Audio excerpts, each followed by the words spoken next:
বন্ধুরা আসসালামু আলাইকুম। আপনারা কেমন আছেন? আশা করি আপনারা ভালোই আছেন। আলহামদুলিল্লাহ আমিও ভালো আছি।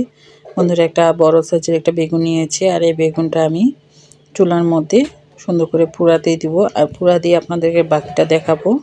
এই যে পুরা দিয়েছি, আর দেখুন কত সুন্দর সিদ্ধ হয়েছে, সুন্দর সিদ্ধ হয়েছে। এখন আমি এটা পানির মধ্যে নিব, নিয়ে ভালো করে ভিজিয়ে দিব। বন্ধুরা ভিজিয়ে দেওয়ার পরে উপরে চামড়াটা আমি ছিলে নিব। এইভাবে এই যে দেখুন আলতো করে কালো চামড়াটা আমি ছিঁড়ে নিচ্ছি। বন্ধুরা আপনারা তো অনেকভাবে অনেক রকম ভর্তা করে খেয়েছেন, কিন্তু আমি যেভাবে ভর্তা করছি আপনারা খেয়ে দেখবেন, ভালো লাগবে আপনাদেরকে। এখন আমি কড়াইয়ের মধ্যে সরিষার তেল দিয়েছি, আর দিয়েছি শুকনা মরিচের ফোড়ন।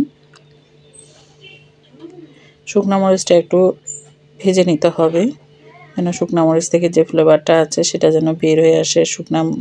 আর কাঁচা সরিষার তেল দিয়ে ভালো করে ভেজে নিচ্ছি। দিচ্ছি পেঁয়াজ কুচি আর রসুন কুচি আর কাঁচামরিচ কুচি দিয়ে ভালো করে আরেকটু ভেজে নেব। ভেজে নেওয়ার পরে একটু স্বাদ মতো লবণ দিয়েছি, সামান্য একটু মরিচের গুঁড়া, সামান্য একটু হলুদের গুঁড়া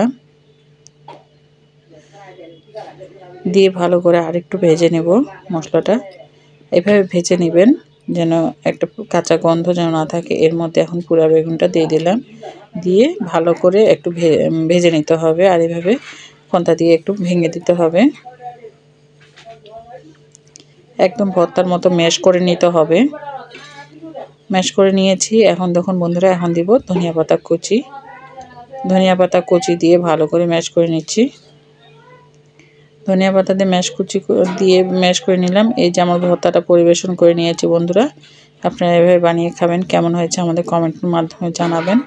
আসসালামু আলাইকুম, ভালো থাকবেন বন্ধুরা।